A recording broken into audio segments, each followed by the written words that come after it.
Shalom, shalom, aking mga kapatid sa pananampalataya. Ito na naman po ang inyong kapatid na si Roland na binibigyang muli ng ating rabay ng pagkakataon na makapangaral ng kanyang salita. Sa mga kapatiran po natin, saan po kayo naroroon, pagpalain po kayo ng rabay. At naway ang kanyang salita po ay magbigay sa inyo ng pag-asa at ng tinatawag na kapahingahan ng inyong mga kaluluwa. Dahil alam ko po na sa dinami-dami ng ating mga gawain sa ating pang-araw-araw na buhay, kung minsan halos wala na tayong pahinga. Narinig po natin yung patutuo ng aming anak na si Natalie. Nagtatanong siya, ganun na lang ba yung kanyang buhay?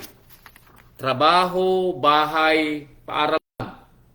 Alam po ninyo, dumarating talaga sa buhay po ng tao na nagtatanong siya kung bakit nga siya narito sa ibabaw ng lupa at ano nga ba yung tinatawag niyang dahilan. At alam ko po na kung ganyan po yung mga katanungan po ninyo, itanong po niyo sa Ama. At alam ko po na siya po ang sasagot sa inyong mga katanungan dahil siya po yung may dahilan kung bakit po niya tayo pinagpapala araw-araw. Siya po ang nakakaalam kung ano po yung mga gawain na ibibigay niya sa atin at yung paraan niya para po maganap yung kanyang kagustuhan sa ating buhay. Lalong-lalo na po kung tayo po yung mga nabiyayaan na manampalataya sa bugtong niyang anak na namatay para sa atin. At sa katunayan po, nagbigay na naman po ang ating rabay ng isa na namang aral. At alam ko po na kung ito po ay ating bibigyan ng pansin at pangunawa, nananampalataya po ako na ito'y magiging isang gabay uli natin sa ating pang-araw-araw na buhay. Dahil alam po natin ang ating rabay ang nagbibigay sa atin ng gabay at pagpapala sa araw-araw na siyang ipinapadala ng Ama sa pamamagitan ng kanyang mga anghel, yung mga bagay na inilalaan niya para sa atin. Ang pamagat po ng ating aral sa araw na po ito ay sinabi ng rabay na good or evil, payday is coming. Mabuti man daw po o masama, ito'y pagbabayaran natin sa takdang panahon. So talasasin po natin mga kapatid, ang aral na ibinigay ng rabay sa atin. Now, kung ulitin ko po kung maapakan man po ng rabay ang ating mga paa, huwag niyo pong kagalitan yung nangangaral. Dahil kung kayo po'y maapakan ng paa ng rabay, ako po na unang naapakan. Dahil sa aral na ibinigay niya sa akin, ako po yung binigyan niya ng mga pagkakataon muna na maunawaan ito bago ko po ibigay na sermon sa mga kapatiran po natin.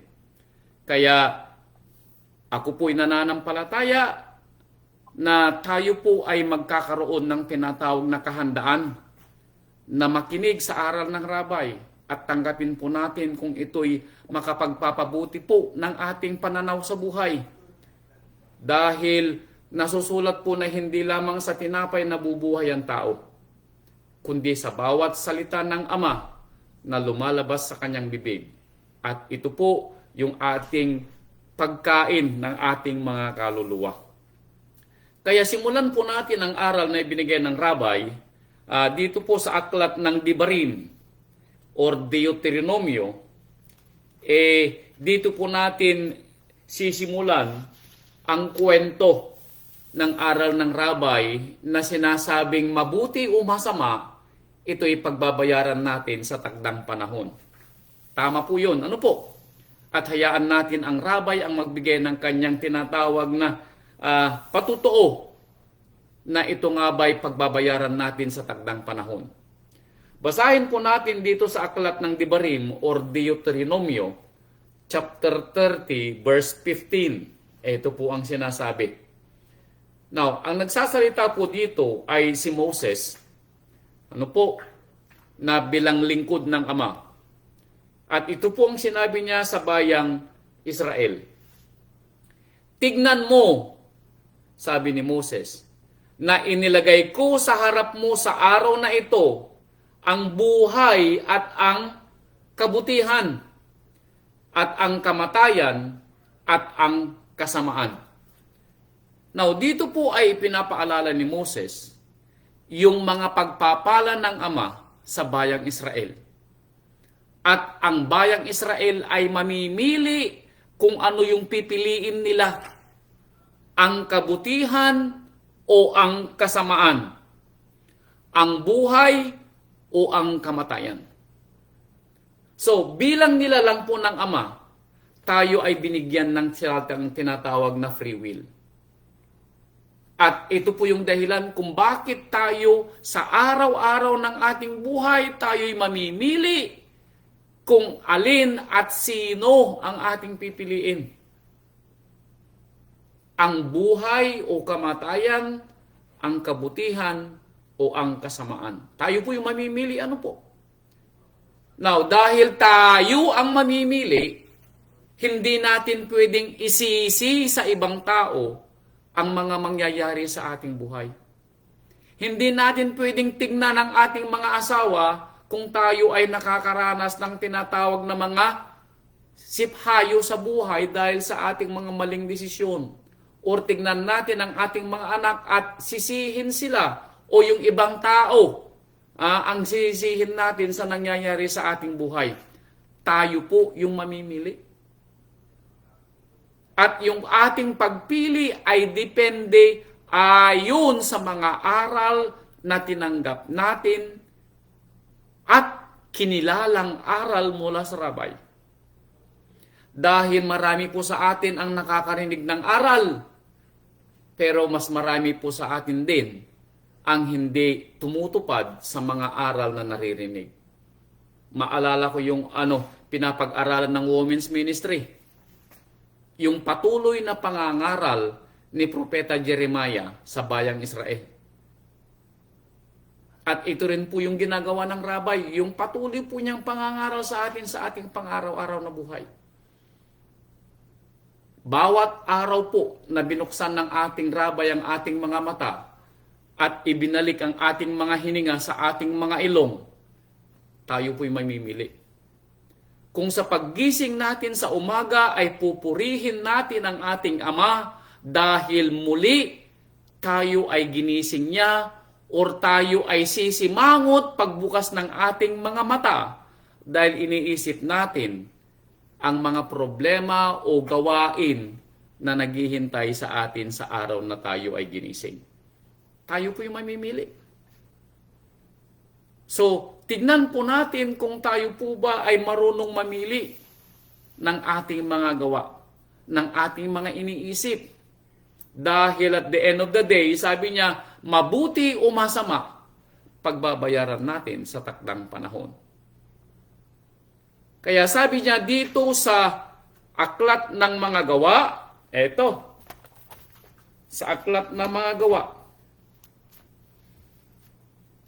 binasa natin kanina sa Lumang Tipan, agad pinatakbo tayo ng rabay sa aklat ng mga gawa. Ito ang sabi ng aklat ng mga gawa, chapter 17, verse 30.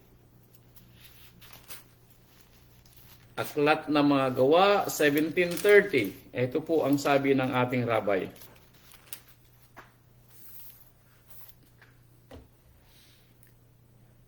Ang mga panahon ng kahangalan ay pinalipas na nga ng Ama. Now, the time of ignorance is over.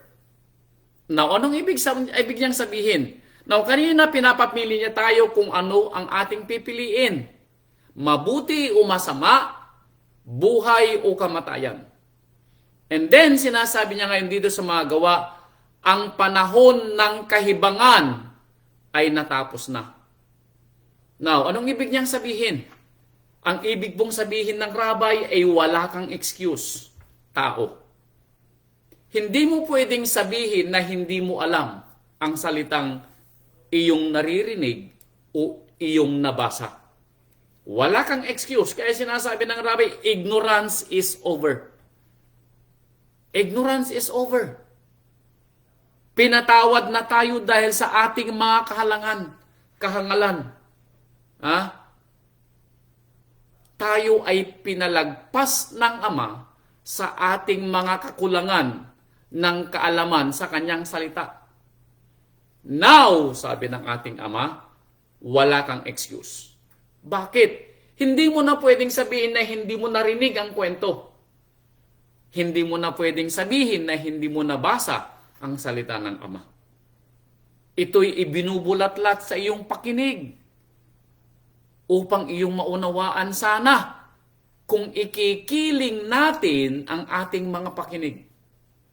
Nitong mga nakaraang mga araw at linggo, tayo po ay naging tinatawag na masinsin sa pag-aaral ng mga nangyayaring digmaan sa gitnang silangan.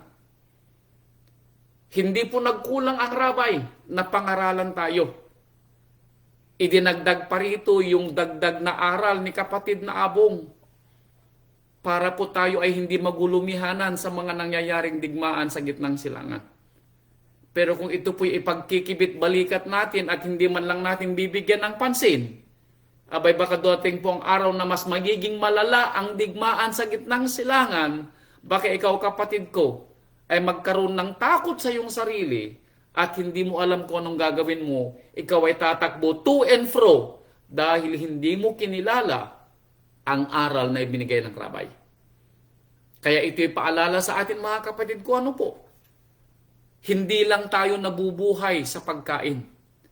Kung tayo man po ay kumain ng 3 times a day, pakainin sana naman natin ang ating mga kaluluwa at ang pagkain para sa ating mga kaluluwa ay ang salita ng Ama na ibinibigay ng ating rabay.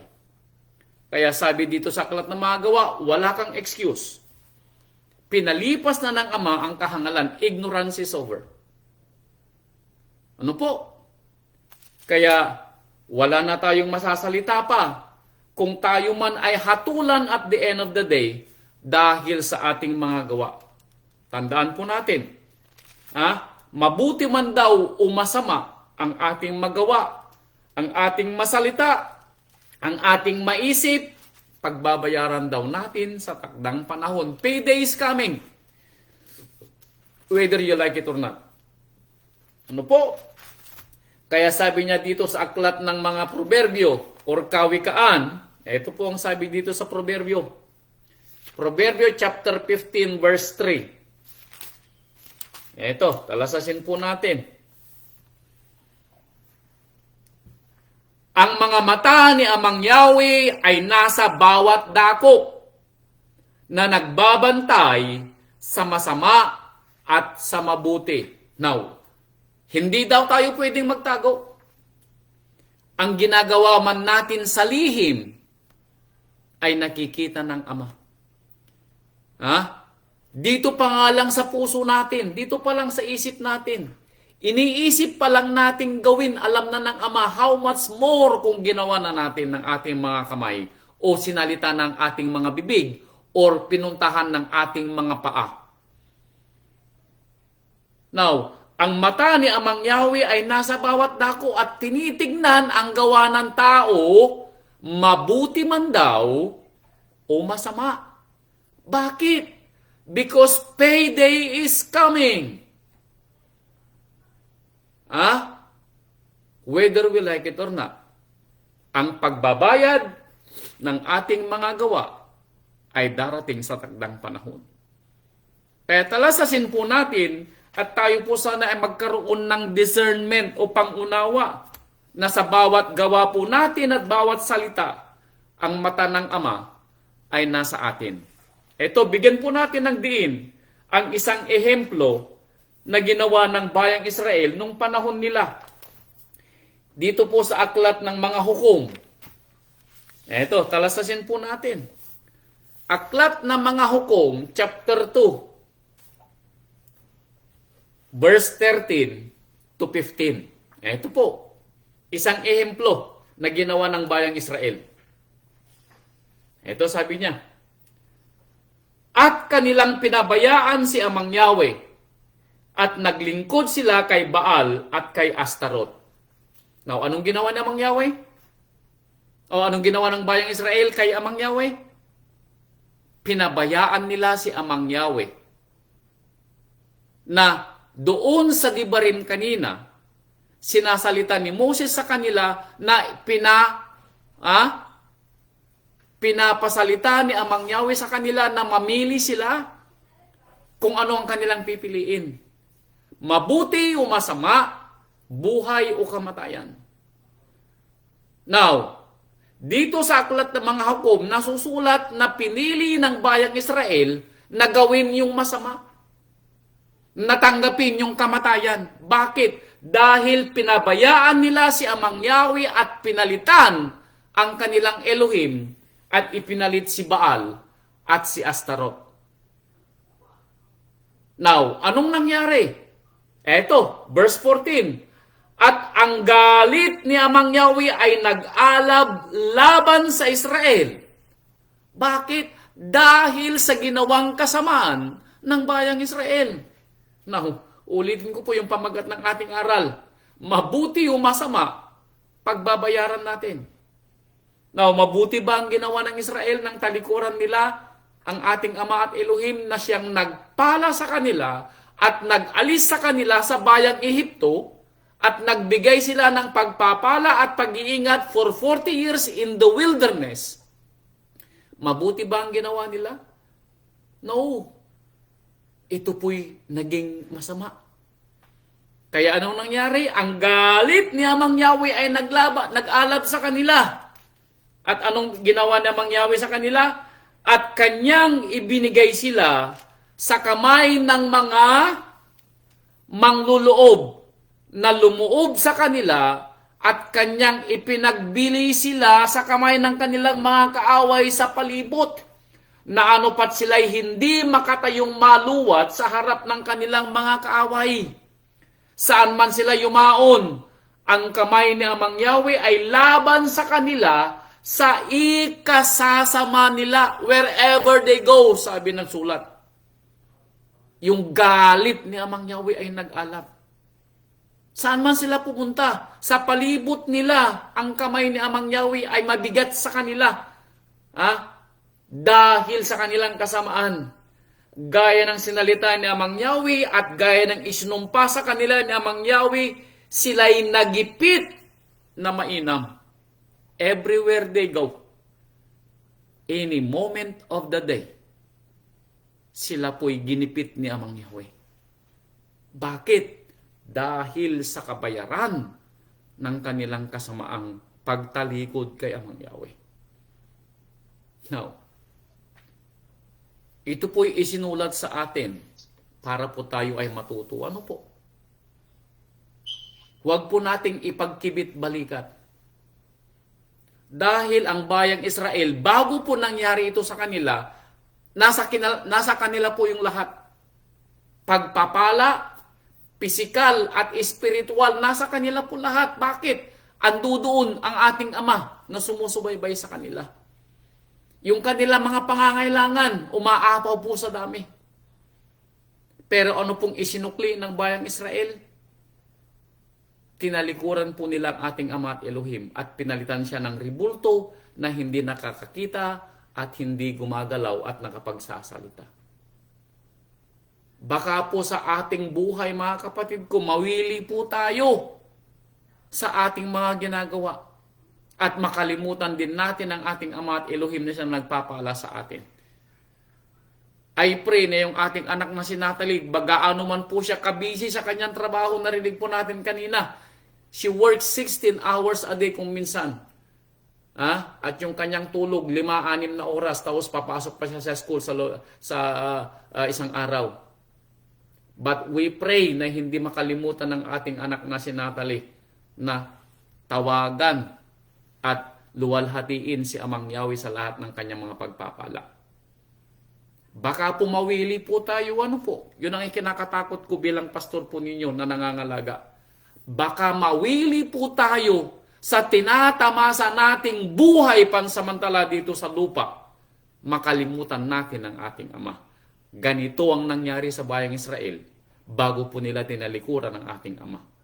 Nawili po sila. sa tinatamasa nilang pagpapala ng Ama. Nakalimutan nila na si Amang Yahweh ang nagpala sa kanila. Huwag naman po sana dahil kung ano po yung pagpapala ng Ama na ibinigay niya sa atin, ganon din po yung sumpa na ibabalik niya sa atin. Tandaan po ninyo, isinulat po ito para po tayo'y matuto. Ano po?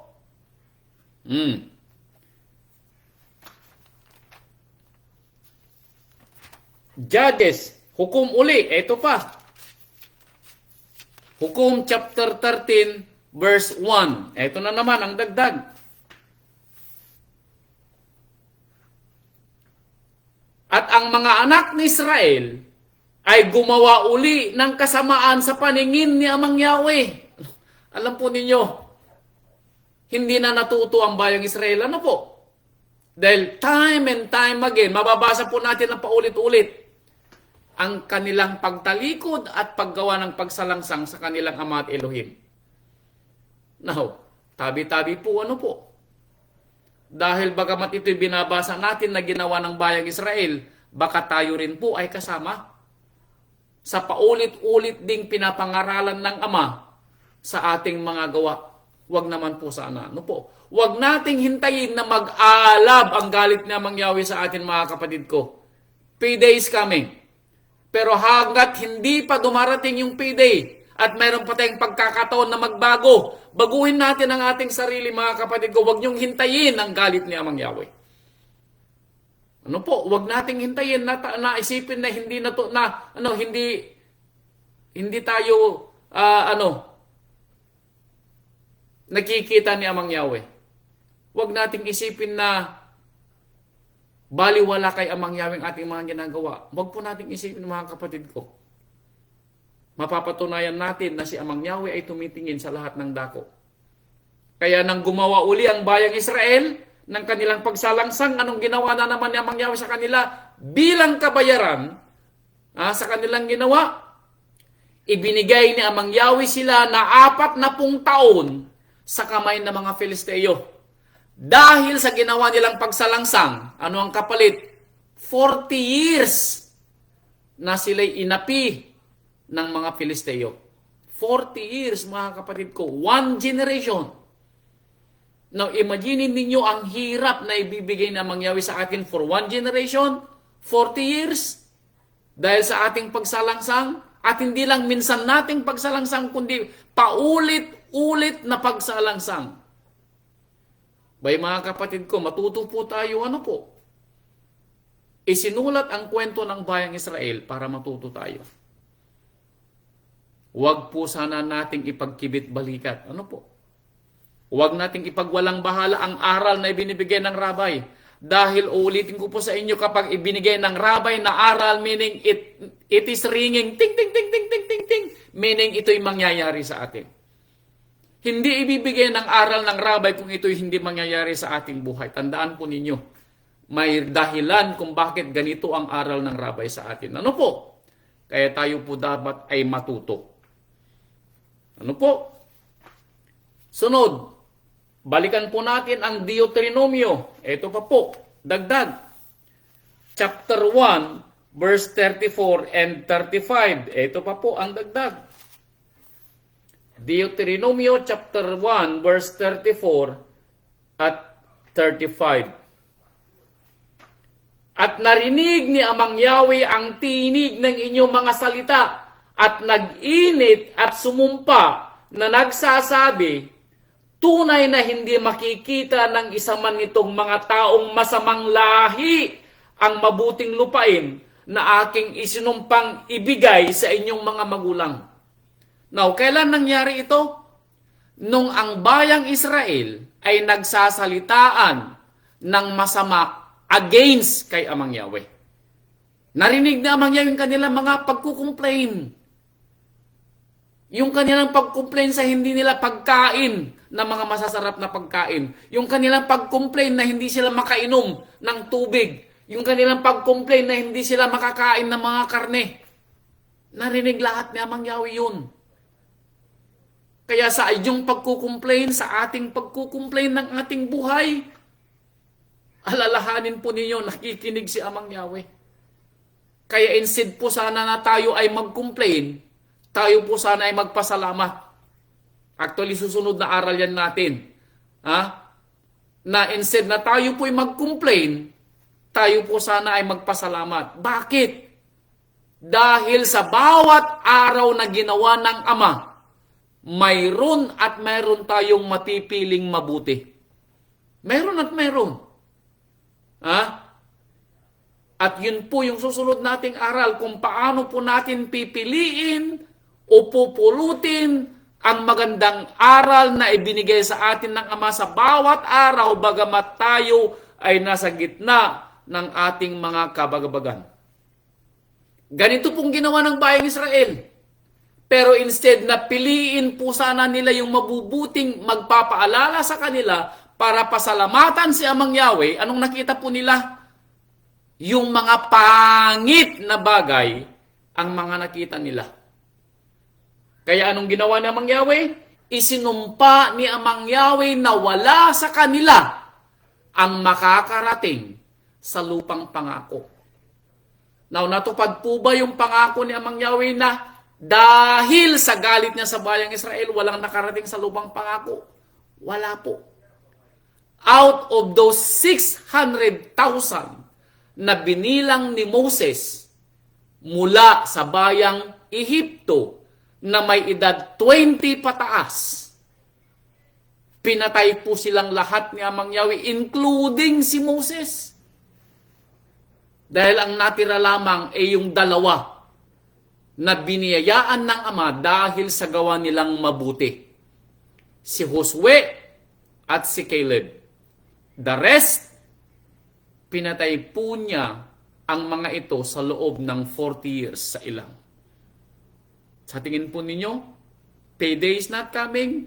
Payday is coming, mga kapatid ko. Good or evil? Evil doon sa mga nagsalita at hindi nagbigay ng pasasalamat sa Ama, 600,000 minus 2.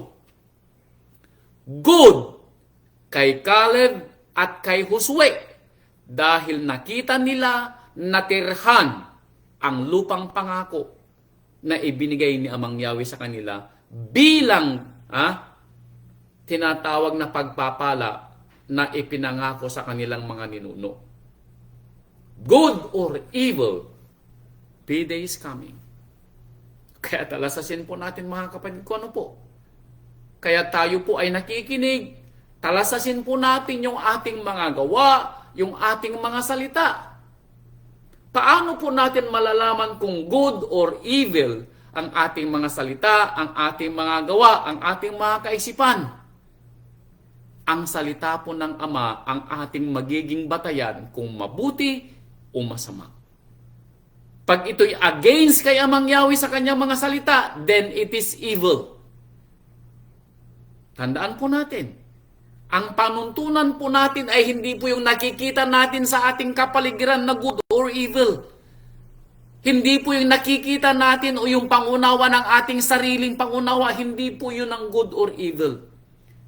Ang pamantayan po natin, if it is good, kung ito po'y mabuti o masama, ang salita po ni Amang Yahweh ang ating magiging batayan. Kaya tayo po ay hindi na ignorante o ang tinasabing hangal sa salita ng Ama, walang pangunawa. Tayo po ay pinapangaralan ng ating rabbi. How many times a day sa ating mga kababayan? Every day. Sa ating pag-aaral, 3 times a week. 4 times kung isasama natin ang men's ministry. Wala tayong excuse. Ano po? Dahil sa bawat Bible study, pwede tayong magtanong kung hindi natin alam ang ating mga ginagawa. Kaya hindi nyo pwedeng sabihin, hindi nyo alam ang inyong ginagawa kung ito'y mabuti ay masama. Magtanong po kayo kung hindi nyo sigurado. Ano po? Eto, sunod. Salmo o mga awit, chapter 34, verse 14. Ito po sabi niya, mga awit, chapter 34. Ito po ang salita ni David.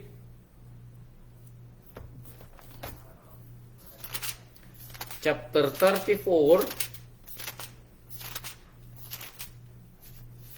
verse 14.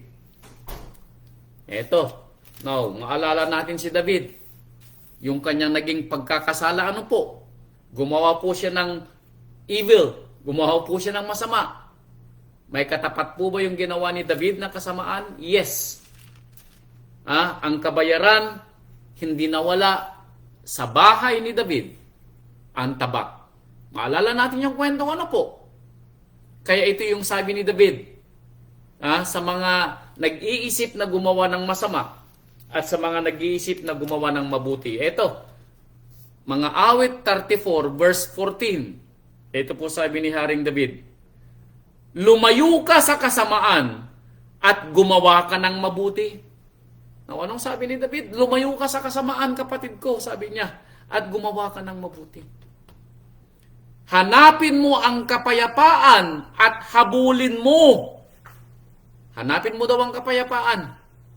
Ang mga mata ni Amang Yahweh ay nakatitig sa mga matuwid at ang kanya mga pakinig ay nakabukas sa kanilang daing. See?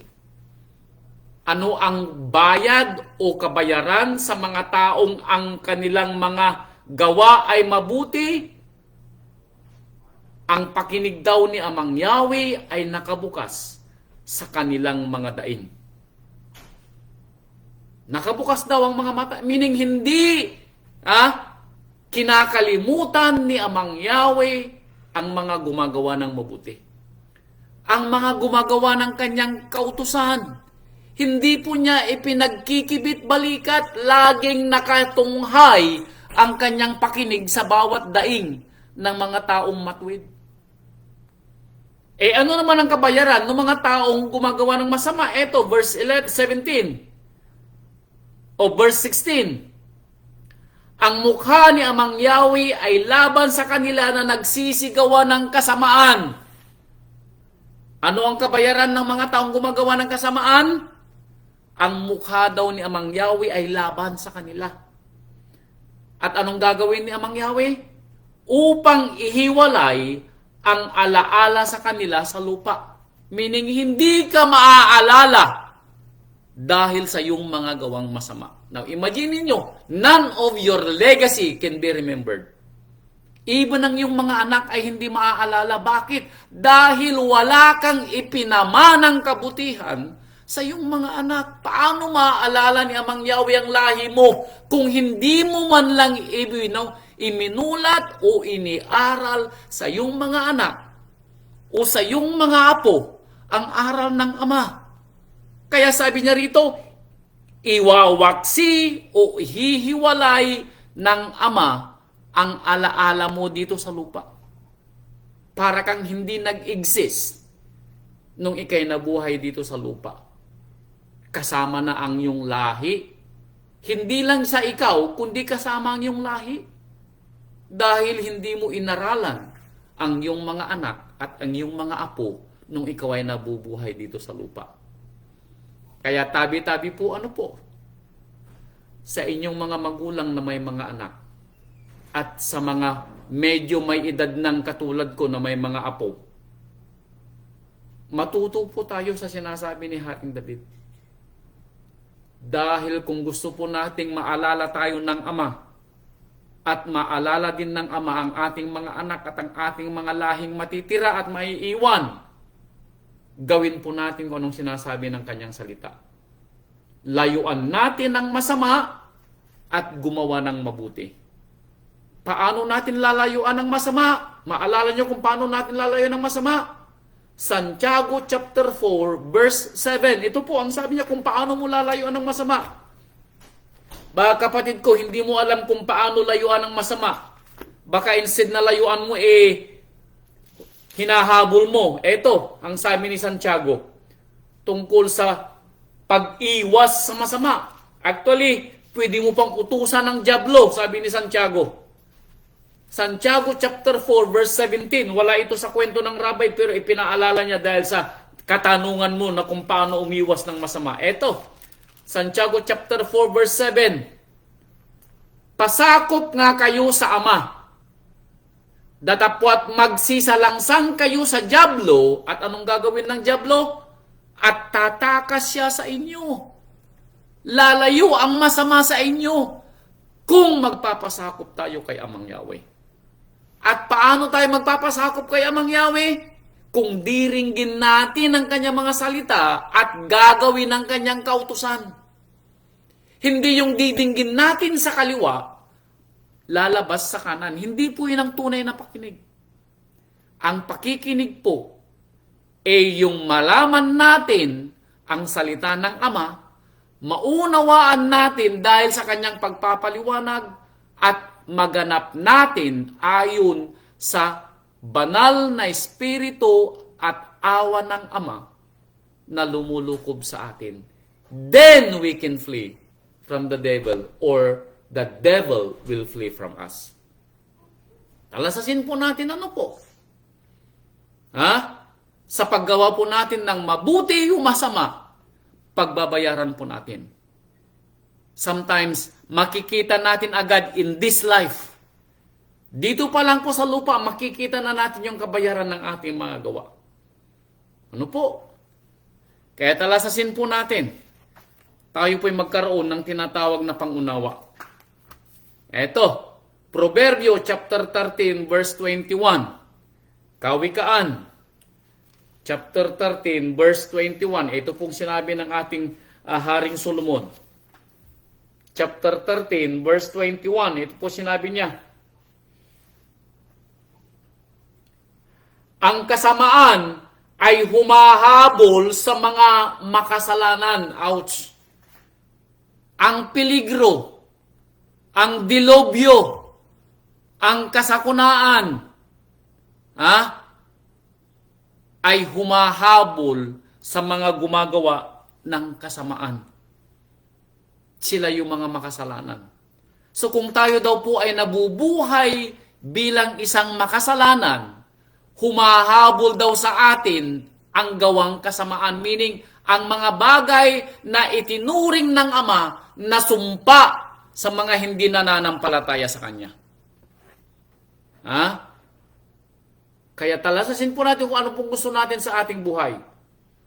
And then sabi niya, ngunit ang matuwid, the righteous one. Now, sino ang righteous? Yung mga gumaganap sa kautusan ng ating Ama at nananampalataya sa ating Rabbi Yeshua HaMashiach. Pahayag, chapter 14, verse 12. Sila po yung mga righteous. Sila po yung mga banal. Kaya sabi niya, anong gagawin sa mga mabubuti? Ngunit ang mga matuwid ay gagantihan ng mabuti. Meaning, purong kabutihan ang mangyayari sa kanila. Walang kasamaan na darating sa kanila. Kaya talasasin po natin, ano po? Parang yung sinasabi kanina sa unang bugso, piliin po natin ang buhay o piliin natin ang kamatayan. Piliin natin ang gumawa ng mabuti o piliin natin ang gumawa ng masama. It is our choice at the end of the day. Pero tandaan po ninyo, payday is coming. Kay mabuti o masama. Talasasin po natin. Sa ating mga buhay, sa ating mga magulang, anong ginagawa natin sa ating mga anak? Tayong mga magkakapatid, sa ating mga siblings, anong ginagawa natin sa ating mga siblings? Sa ating mga kapatiran, anong ginagawa natin sa ating mga kapatiran? Yung ating pakikisalamuha sa tao, yung ating pakikisalamuha sa ating pakikisama sa ating mga asawa, sa ating mga anak, sa ating mga magulang. Baka po nakakalimutan natin na sila na muna ang pagpapakitaan natin ng kabutihan bago natin ma-share sa iba. Paano natin masasabi na pwede nating mahalin yung mga elders natin sa ating assembly kung hindi natin alam, igalang, at alagaan ang ating mga sariling mga magulang? Talasasin po ninyo, ano po? Dahil yung mga elders po natin sa ating assembly, darating ang araw na kailangan po natin silang tulungan. Pero paano natin ito gagawin kung hindi natin alam, igalang at tulungan yung ating mga tunay na mga magulang sa laman? Paano natin tutulungan yung ating mga kapatid sa pananampalataya kung hindi natin ito alam gawin sa ating mismong bahay? sa ating mga asawa, sa ating mga anak, sa ating mga apo? Paano natin ituturo ang tama kung tayo mismo sa ating sarili ay hindi natin magawa ang tama?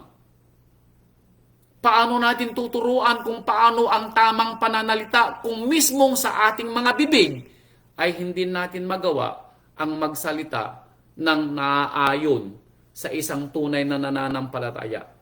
Yung malumanay na pananalita at may pagmamahal. Paano natin ito gagawin kung wala sa atin? Ang lagi nga nating sinasabi, you cannot give what you don't have. Kung sa ating trato, sa ating mga asawa, sa ating mga anak, hindi maayos at hindi mabuti, paano natin itratrato ng mabuti ang ating mga kapatid sa pananampalataya na hindi natin sila kaano-ano? Sige nga. Talasasin po natin ano po. Kaya, ano man po yung ating mga ginagawa sa salita at sa gawa at sa pag-iisip, payday is coming. Ano po? Ito. Ehemplo na naman po ng ating rabbi. Panahon ni Jeremiah, yung pinikwento ko sa inyo. Jeremiah chapter 4, verse 22. Jeremiah chapter 4. Ito po.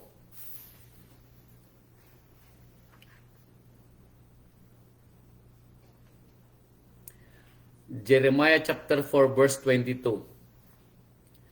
Sapagkat ang bayan ko ay hangal, hindi nila ako nakikilala. Sila'y mga mangmang na anak, at sila'y walang unawa.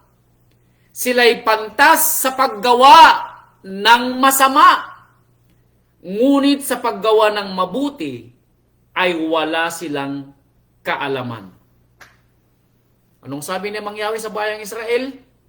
Ang bayang Israel daw ay hangal. Pag sinabing hangal, walang pangunawa. Now, tabi-tabi po ano po? Baka po mayroon sa atin ang hindi nakakaunawa sa salita ng Ama. Now, the reason being hindi po tayo nakakaunawa dahil wala tayong panahon na makinig sa salita ng Ama. Wala tayong panahon para magbasa. At hindi natin hinihiling sa ating rabay na tayo bigyan niya ng pangunawa. Kaya ang tawag sa atin, tayo'y mga hangal. Walang mga pangunawa. At dahil mga walang pangunawa ang bayang Israel, anong sinabi ng ating Amang Yahweh? Hindi nila nakikilala si Amang Yahweh. Now, anong ibig sabihin ng hindi nakikilala? Now, hindi ibig sabihin na kilala mo yung pangalan, kilala mo na si Amang Yahweh. Hindi po ganun ang ibig niyang sabihin. Pag sinabing hindi nila ako nakikilala, meaning hindi nila batid kung ano ang pwedeng gawin ni Amang Yahweh sa kanila. Good or evil. Yun ang hindi nila alam.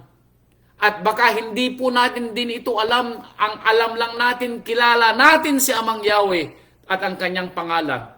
Pero hindi natin alam kung anong kanyang magagawa. Tayo din po ay katulad ng bayang Israel na isang hangal at walang pangunawa. Kung wala po tayong takot kay Amang Yahweh, narinig po natin ang patutuo ng ating anak na si Romilin kanina. Life is like that. Sa isang kisap mata, mayroong ngayon, maya-maya o bukas ay wala na. Hindi po ipinangako sa atin ang bukas. Tandaan po ninyo palagi.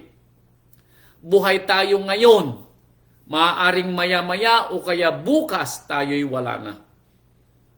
Kaya habang tayo po'y may pagkakataon na bumasa, makarinig at umunawa ng salita ng Ama, gawin po natin. Magbigay po tayo ng panahon sa salita ng Ama. Magbigay po tayo sa aral ng rabay. Huwag po nating gugulin ang ating panahon sa ating trabaho 24/7. Huwag po rin nating sabihin na alam na natin ang sinasalita ng mga ngaral. Kaya hindi na natin kailangan ng makinig sa salita ng Ama. Mga kapatid ko, huwag po sanang ganito ang maging kaisipan po natin dahil tayo ay tatawaging hangal ng ating Ama. Ang sabi po ng ating Ama sa ating ibang aral, ang ating Amang Yahweh ay gumigising tuwing umaga para magpadala ng kanyang lingkod sa kanyang bayan. Kung si Amang Yahweh ay nagpapadala ng kanyang lingkod araw-araw, wag nating sabihin na alam na natin ang lahat ang nakasulat sa Biblia. Dahil everyday ay kailangan nating kumain sa salita ng Ama. Hindi po natin pwedeng sabihin na alam na natin ang cover to cover ng Biblia. Maaari, alam po natin sa salita. Pero ang tanong, meron ba tayong pangunawa? Anong ibig kong sabihin? Ang ibig sabihin ng rabay ay kung ibinubuhay ba natin ang mga salitang ating naririnig at ating nababasa. Refined na ba yung ating pananalita? Maayos na ba yung ating pakikitungo sa ating pamilya? Wala ba tayong matatawag na kahinaan sa pananampalataya? Masasabi natin ba nating perpekto na yung ating buhay? Kung hindi po natin masasabi, then wala pa po tayo doon sa masasabing we are perfect. Wala pa po. Therefore, kailangan pa rin po natin ang aral ng rabay. At sa bawat aral po na ibibigay ng rabay, tayo po'y magbigay ng panahon. Ano po? Tayo po'y magbigay ng panahon. Dahil payday is coming. Wala kang excuse, tao. Ano po? Eto, dagdag natin. Jeremiah uli. Anong sabi niya? Dahil ang kanyang bayan ay hangal, hindi nila kinilala si Amang Yahweh. Anong sinabi ni Amang Yahweh? Dito sa medyo baba. Eto, Jeremiah chapter 18, verse 10. Eto, dahil sa kawalang pangunawa ng bayang Israel, eto, ang nangyari.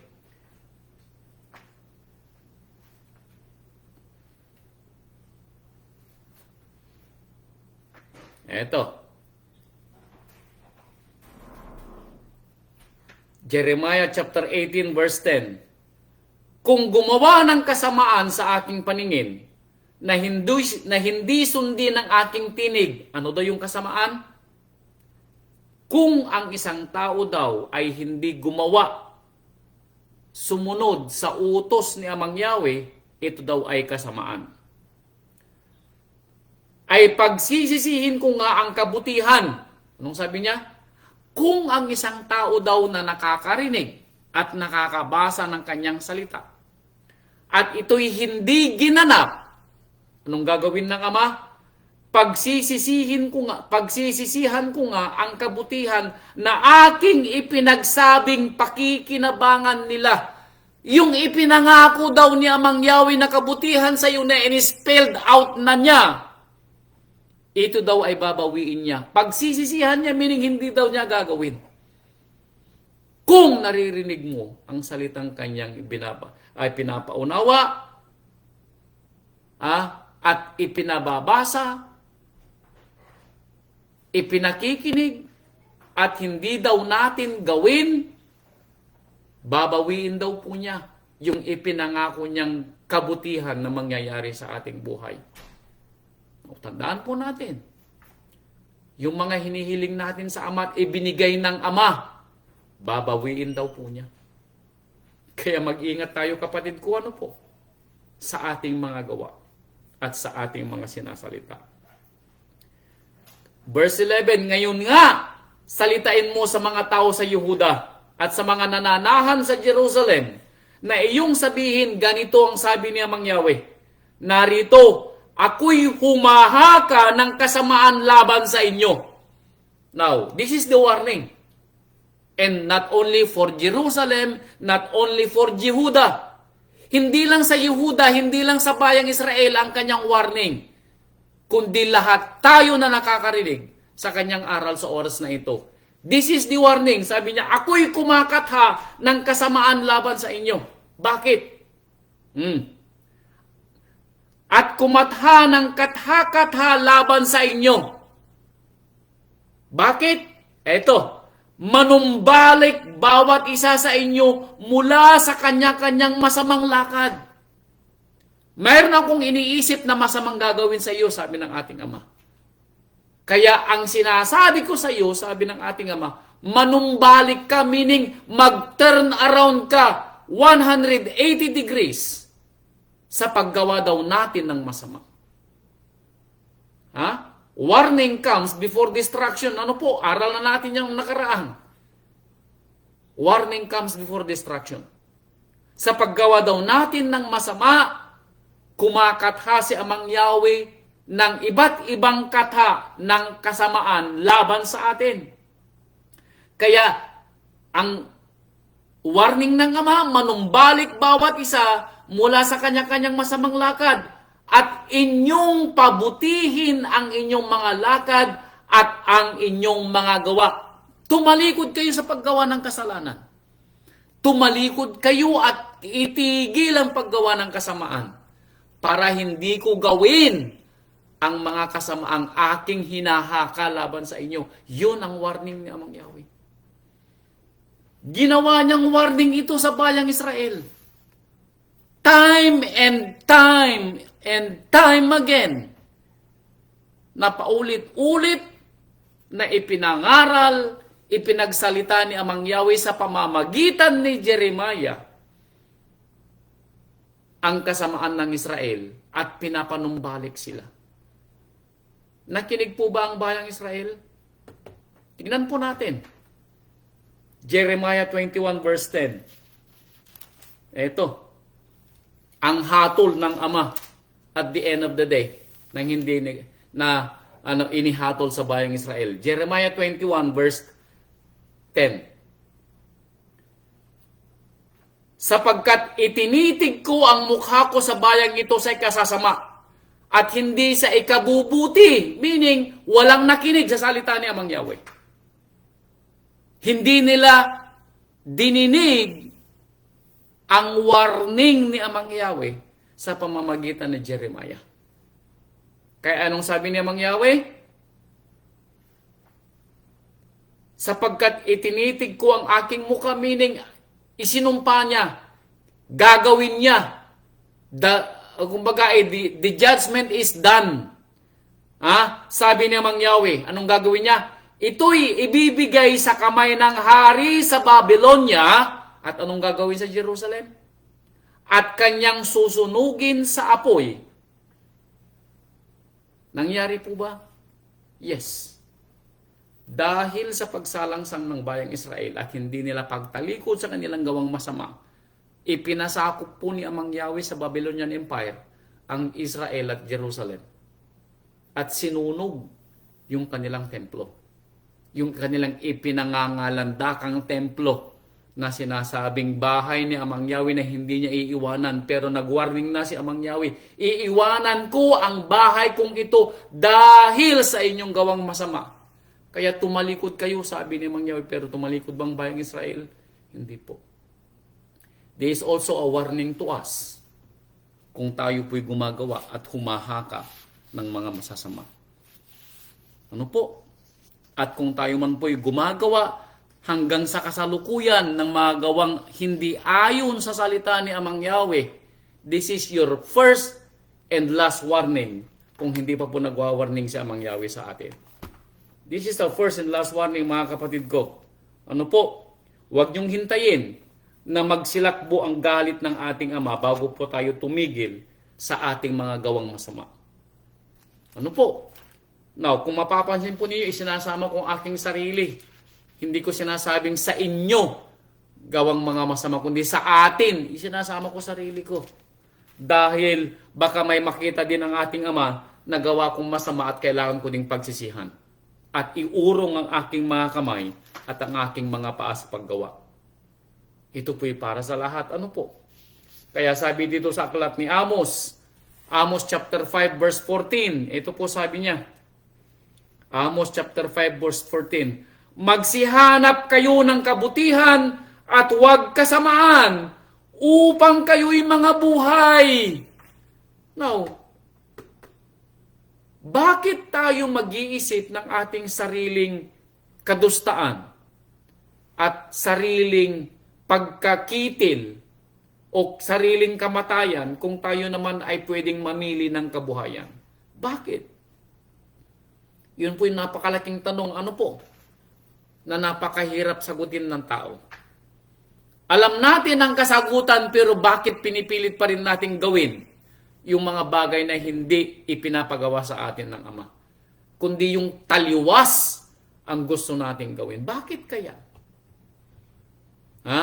Dahil maaaring hindi pa natin isinukong buong-buo ang ating puso at sarili sa ating Ama at may itinitira tayo sa ating sarili. Ano po? Hindi pa tayo totally sold sa paggawa ng kautusan ng Ama. Mayroon pa tayong reservation. At yung reservation natin, alam po yung ano yung reservation natin? Marami po tayong pwedeng sabihin na reservation po natin. Ang ating mga trabaho, ang ating asawa, ang ating mga anak, ang ating mga mahal sa buhay, yung ating mga gusto. Ito po yung mga reservations po natin. Kung bakit hindi pa tayo totally sold sa ating Ama. Ito yung pumipigil sa atin pansamantala.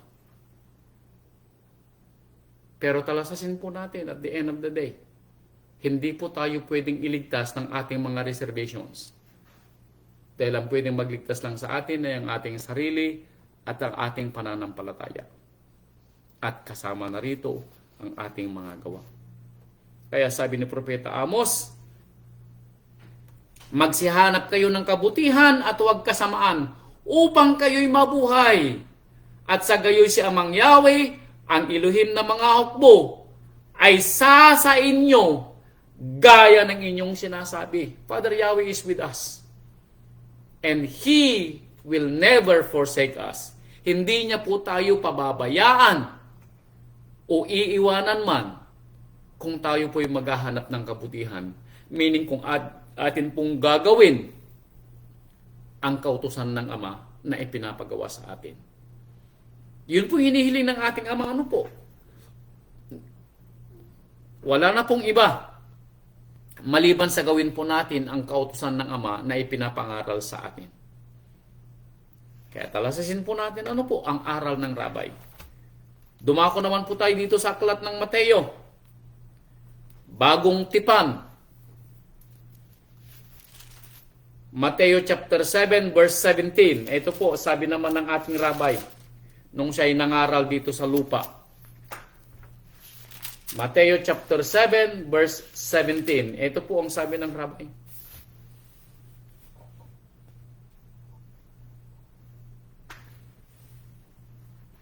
Gayon din naman, ang bawat mabuting punong kahoy ay nagbubunga ng mabuti. Datapwat ang masamang punong kahoy ay nagbubunga ng masama. Ang mabuting punong kahoy daw po ay magbubunga ng mabuti. At ang masamang punong kahoy ay magbubunga ng masama. Now, alin kaya tayo dito mga kapatid ko? Yung masamang punong kahoy o yung mabuting punong kahoy? We pray na tayo po ipapatak sa kategorya ng mabuting punong kahoy. Ang mabuting punong kahoy ay yung gumagawa sa kalooban ng Ama at nananampalataya sa ating Rabay. Ang masamang punong kahoy ay yung taliwas sa paggawa sa salita ng Ama at hindi pa puro o buod. Hindi pa puro o solid ang pananampalataya sa ating Rabay Yeshua HaMashiach. Mayroon pa siyang tinatawag na reservation. Now, tandaan po ninyo, yung kaibahan po ng cold, hot, and warm. Tandaan po ninyo yung kaibahan po nun. Yung cold talagang walang-wala. Yung hot, puro. Yung warm, malahininga.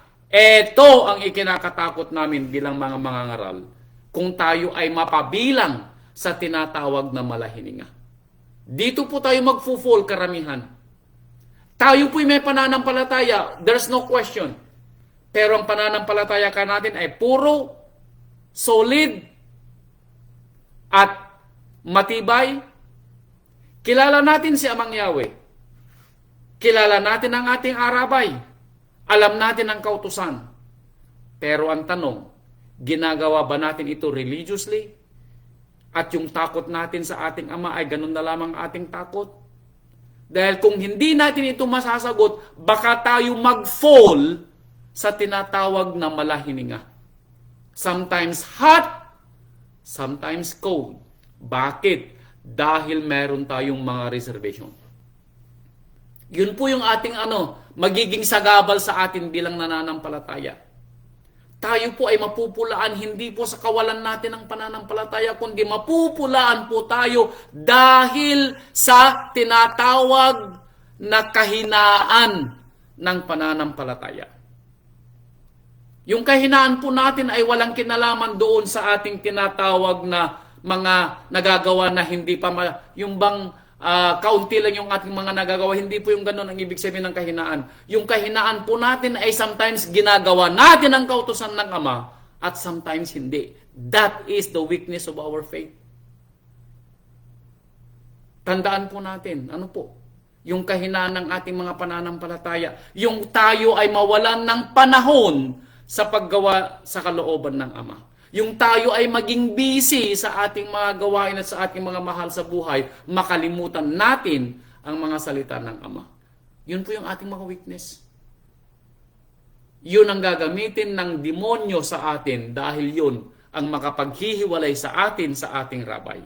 Yung ating kahinaan dahil sa ating mga reservation sa pananampalataya. Kaya talasasin po natin we pray na tayo ay mag-fall sa mabuting punong kahoy. Dalawa lang po yun. Wala pong nasa gitna. Mabuting punong kahoy o masamang punong kahoy. There's no in between. Kaya nga nasusulat, it's either you hot or you cold. Sabi nga ng ating rabay, mas gusto ko sana na ikaw ay malamig kaysa sa maging malahininga. Dahil sa katotohanan po, bilang matagal na po sa pananampalataya at nakita po ang dami ng mga kapatiran natin na humihiwalay sa pananampalataya dahil po sa pagiging malahininga. Sometimes they hot, sometimes they are cold. At the end of the day, unti-unti po silang nawala. Tandaan po ninyo, ang nagpahiwalay sa kanila ay dahil sa kanilang reservation. Marami pong mga dahilan kung bakit sila may reservation. Ang kanilang mga asawa, ang kanilang mga anak, ang kanilang mga kaibigan, ang kanilang mga mahal sa buhay, o ang kanilang mga trabaho. Lahat po ito yung reservation ng isang nananampalataya. Kung ito po yung isinasakripisyo po natin ng ating pananampalataya dahil po sa ating reservation, sabi nga ng ating rabay, kung mas mahal natin ang ating mga asawa, ang ating mga magulang, ang ating mga anak, ang ating mga ari-arian kaysa sa ating rabay, tayo ay hindi karapat-dapat na tawaging mga lingkod at tagapagmana ng kaharian ng ating Ama. Lucas chapter 6 verse 45. Ito po, sabi naman ng ating rabay dito sa aklat ng Lucas. Lucas chapter 6 verse 45.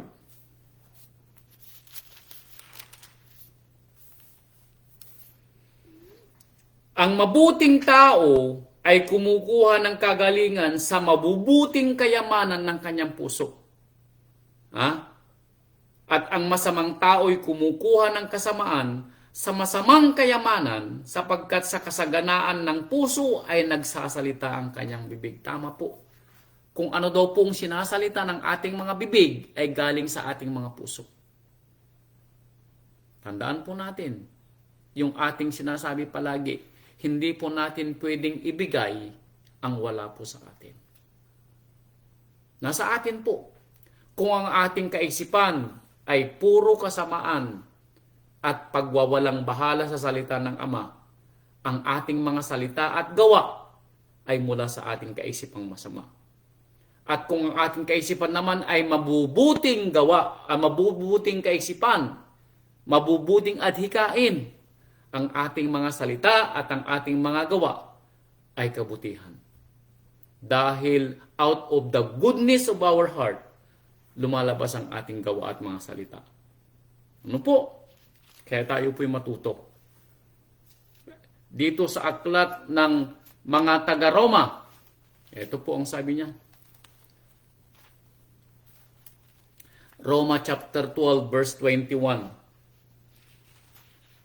Roma chapter 12 verse 21. Ito po sabi niya. Roma 12:21. Huwag kang padaig sa masama, kundi bagkus daigin mo ng mabuti ang masama. Huwag daw po tayong padaig sa masama. Now, anong ibig sabihin ito? Example po. Mainit ang ulo ng asawa mo. At dahil sa init ng kanyang ulo, nagsasalita siya ng hindi ayon sa salita ng Ama. Now, ikaw naman, instead na ikaw sana yung maging tagapayapa, dahil sa init ng ulo ng asawa mo, nakalimutan mo na ikaw yung dapat yung maging mahinahon.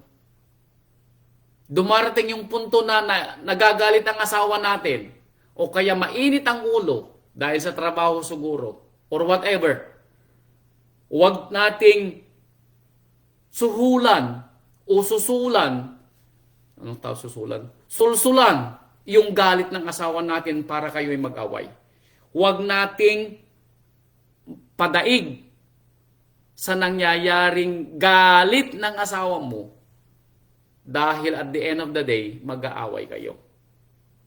Or, yung iniisip mong kasamaan na gagawin mo, wag mong sulsulan na ito'y gusto mong gawin dahil kapag ito'y nanganak at nangyari ang kasalanang iniisip mo, ito'y magiging kasalanan sa iyo. Ibig sabihin, anuman yung nangyayari sa kapaligiran mo, mayroon kang kapangyarihan na ibinigay ng ating rabay para daigin ang kasamaan. Kaya sabi niya, daigin mo daw ang kasamaan sa pamamagitan ng paggawa ng kabutihan. So instead na mag-isip ka ng masama, palitan mong yung kaisipan, mag-isip ka ng mabuti. Instead na mag-away kayo ng asawa mo, ikaw yung magpakumbaba habang mainit ang asawa mo at nagagalit sa iyo. Now, dumarating ang punto na kayo'y mag-aaway na mag-asawa, pero wag sana namang ikaw ang pagsimulan ng away ninyong mag-asawa. Now, so kung pareho kayong mag-asawa, na iisipin na hindi sa inyong dalawa magmumula ang away, walang away between you at sa asawa mo. Ganon din sa inyong pamilya. Ganon din sa inyong mga magkapatid na siblings. Ganon din sa mga kasamahan mo sa kung saan mang trabaho ka napupunta. Ikaw yung maging tagapayapa. Ikaw yung maging overcomer ng good at daigin mo ang masama. Talasasin po natin tayo yung maging tagapagpayapa. Tayo yung magsimula ng good at dadaigin natin ang mga nakikita nating hindi ayon sa salita ng Ama. Simulan natin sa ating bahay. Simulan natin sa ating mga mahal sa buhay. Kaya sabi pa ni Apostol Saulo dito sa aklat ng mga Roma, itatas ko lang po pagbasa. Chapter 2. Ano po? Ito po sabi niya. After na nabasa po natin yung mga kwento ng rabay, ito po sabi ng Apostol Saulo. Dahil dito, wala kang madadahilan o tao. Roma chapter 2 verse 1. Dahil dito, sabi niya, wala kang madadahilan o tao. Meaning, wala ka daw excuse. Nalalaman natin, verse 2, na ang hatol ng Ama ay ayon sa katotohanan, laban sa kanila na mga nagsisigawa ng gayong mga bagay. Hahatulan daw tayo ng Ama at the end of the day. Kaya wala daw tayong excuse dahil alam natin yung kwento.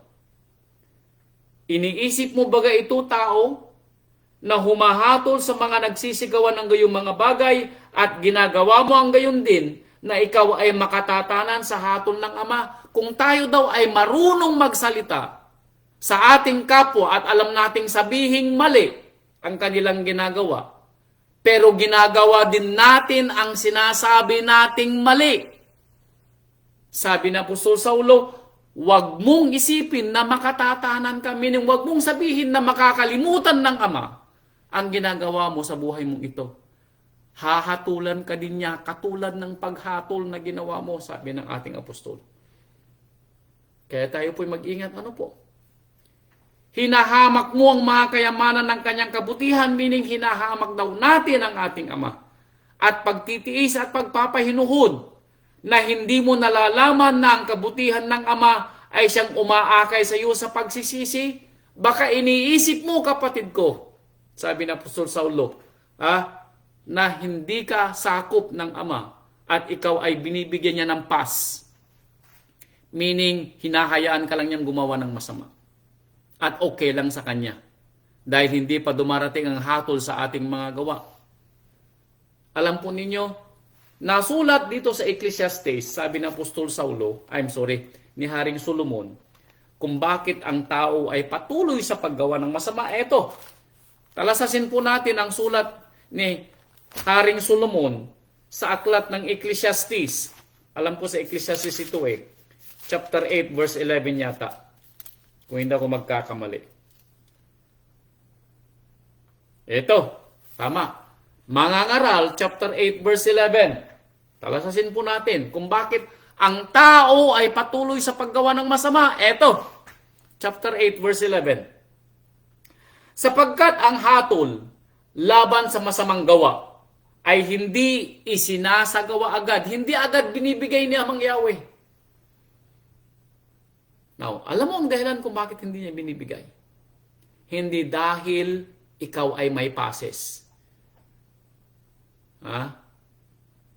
Hindi dahil hinahayaan ka lang niyang gumawa ng masama. Ang reason being, hinihintay niya na ikaw ay magbalik loob at maalaman mo sa iyong sarili na ikaw ay gumagawa ng masama. At paano mo malalaman? Kapag nagpadala na si Amang Yahweh ng mga aral at mga mangangaral sa iyong harapan. Kaya yun ang paraan ng Ama na ikaw ay binibigyan niya na ng warning, meaning yung hatol ay darating sa iyo kapag hindi tayo tumigil sa ating mga gawa.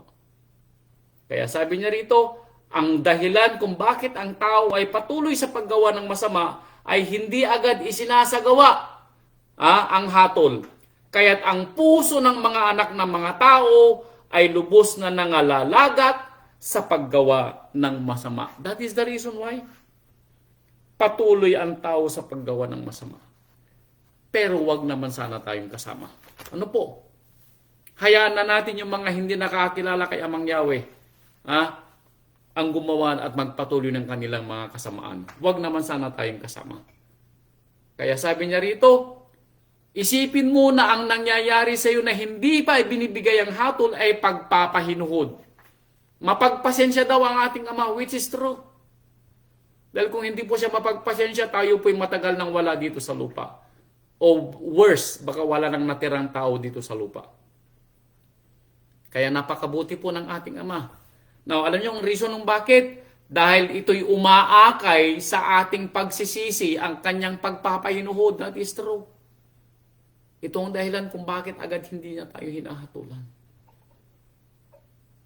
Verse 5, datapwat ayon sa iyong katigasan at iyong pusong hindi nagsisisi. Now, kung tayo po'y patuloy na gumagawa ng kasamaan, tayo daw ay nagtitipon sa iyong sarili ng puot sa kaarawan ng kapuutan on the judgment day, sa araw ng Ama. Nag-iipon ka daw ng kapuutan mula kay Amang Yahweh kung patuloy kang gumagawa ng kasamaan. Huwag naman sana. Huwag naman po sana. Ano po? At pagpapahayag ng tapat at tapat na paghuhukom ng Ama. Kaya tandaan po natin. Verse, ano sabi niya? Nasaan na ba ako? Verse 5, ano po? And verse 6, na siya, meaning ang Ama, ang magbibigay sa bawat tao ayon sa kanyang mga gawa. Sino daw magbibigay sa atin ng hatol? ayon sa ating mga gawa, whether good or evil, sa judgment ng Ama. Wala po tayong ligtas. Wala po tayong maidadahilan. Sa tamang panahon, good or evil, pagbabayaran po natin.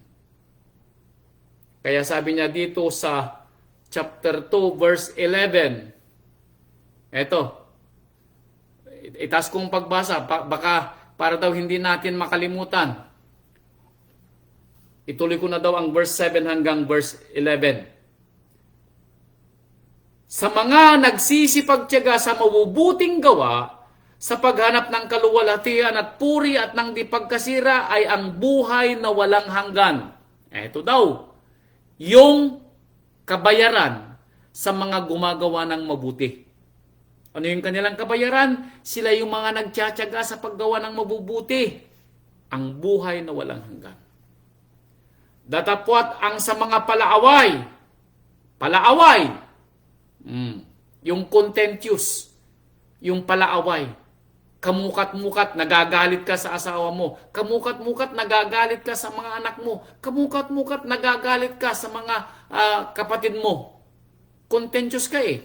Maliit lang na bagay, pinapalaki mo. Instead na ikaw sana yung maging tagapagpayapa, hindi, contentious ka. Ang lagi mo nakikita yung mali. Palaaway. Ha?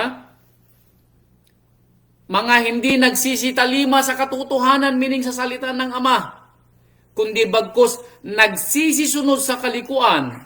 Anong kanilang hatol? Anong kanilang kabayaran? Ay ang kagalitan at kapuutan, kapighatian at kahapisan ang sa bawat kaluluwa ng tao na gumagawa ng masama. Hudyo, una-una, gayon din ng mga hintil. See? Hudyo, mauuna ang Hudyo, meaning sa bayan ng Ama mauuna, sa ating mga nananampalataya mauuna ang paghatol. Then susunod yung mga hintil. Tayo po yung maunang hahatulan. Bakit? Dahil sa atin ibinibigay ang salita ng Ama. Wala tayong excuse. Mauna tayong hahatulan. Kaya kung nakikita tayo ng ating mga mahal sa buhay, tayo ay kanilang hinuhusgahan ayon sa ating mga pananampalataya. Bakit? Dahil tayo ang nagsasabing tayo'y kilala natin si Amang Yahweh. We condemn ourselves kung hindi natin ginagawa ang salita ng Ama and then sinasabi natin na alam natin ang kautusan ng Ama. Tayo din ang humahatol sa ating sarili at the end of the day. Ha? Kaya nga nasusulat, mas mabuti pa nga sanang hindi natin alam ang katotohanan. That is written. Hebrew chapter 10 verse 25 yata, 26. Hebrew chapter 10 verse 20, mas mabuti pang hindi daw natin alam. Kasi yung alam natin na hindi natin ginagawa. Hinahatulan natin ang ating sarili. Datapwat kaluwalhatian at karangalan at kapayapaan ng sa bawat taong gumagawa ng mabuti. Sa Hudyo ang una-una at gayon din sa Grego. Pero kung tayo naman daw ay gumagawa ng kabutihan na sa salita ng Ama, sa atin mauuna ang buhay na walang hanggan. Mauuna tayo na bayan ng Ama. Mauuna tayo na bibigyan ng Ama ng buhay na walang hanggan ayon dito sa sinasabi ni Apostol Saulo. Dahil sa ating mga gawa. Kaya sabi niya dito sa verse 11, sapagkat ang Ama ay hindi nagtatangi ng mga tao, meaning ang kanyang hatol ay pare-pareho. Hudyo o hintil, nananampalataya o hindi nananampalataya. At the end of the day, hahabulin tayo ng ating mga gawa. Nasusulat pa yun? Ito, nasusulat. Ha? Roma chapter 14 verse 12. Ito, sabi ng Apostol Saulo. Chapter 14 verse 12. Kaya nga ang bawat isa sa atin ay magbibigay sulit sa Ama ng kanyang sarili. We are going to pay whatever we did on this life. Babayaran po natin. Ano man po yung ginawa natin dito sa lupa, babayaran po natin at the end of the day. Kailan ang bayaran? Eto. Pahayag, chapter 20, verse 12. Eto ang bayaran. Payday is coming. Here. Revelation 20, verse 12. Eto po, sabi niya.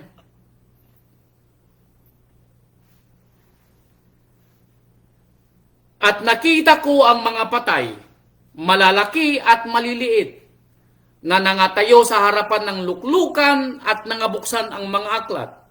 At nabuksan ang ibang aklat na siyang aklat ng buhay. At ang mga patay ay hinatulan ayon sa mga bagay na nasusulat sa mga aklat, ayon sa kanilang mga gawa. Ano daw? Babayaran daw tayo ayon sa ating mga gawa. Good or evil. At ibinigay ng dagat ang mga patay na nasa kanya. At ibinigay ng kamatayan at ng Hades ang mga patay na nasa kanila. At sila'y hinatulan bawat tao ayon sa kanya-kanyang mga gawa. Payday is coming. And then verse 14, ang kamatayan at ang Hades ay ibinulid sa dagat-dagatang apoy.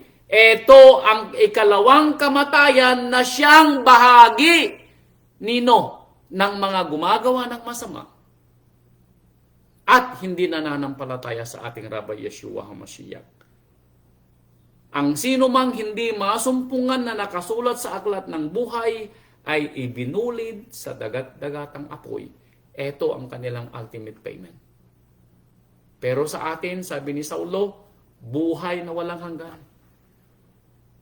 Kaya mga kapatid ko, payday is coming, whether we like it or not. Pagbabayaran po natin ang ating mga gawa. This life and afterlife. Sa buhay pong ito at sa buhay na darating ay babayaran po natin ang ating mga gawa. Kaya bago po mangyari yun mga kapatid ko, ihingi po natin ng kapatawaran ng ating mga nagagawang kasalanan at baguhin natin ang ating buhay. Hindi yung tayo ihihingi ng kapatawaran tapos babalikan po natin ang ating buhay. Hindi po pwedeng mangyari yun. Dahil hindi po taos ang ating paghingi ng kapatawaran kung babalik-balikan po natin ang ating mga nakaraang buhay. Mga kapatid ko, ito po ang aral ng Rabay.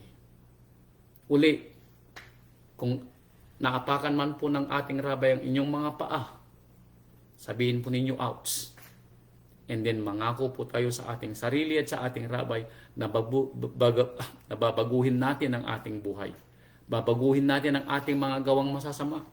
At itutuwid po natin ang ating mga salita at mga gawa ayon sa tulong po ng banal na Espiritu na ipapadala po ng Rabay. Ito po yung dahilan kung bakit patuloy na nangangaral ang ating Rabay sa mga ganitong mga pagkakataon. At sa mga kapatiran po natin na nakarinig ng aral pong ito, pagpalain po kayong lahat kung atin pong masusunod ang aral ng Rabay at tayo po ay tatalima sa mga narinig nating salita ayon po sa ikaluluwalhati ng ating Ama at ng ating Rabbi Yeshua HaMashiach. Salamat po sa inyong lahat mga kapatid. Mabuhay po ang ating Ama at ang ating Rabbi Yeshua HaMashiach. Salamat po and Shalom. Hallelujah. Hallelujah po. Hallelujah mga kapatid. Tayo po ay manalangin.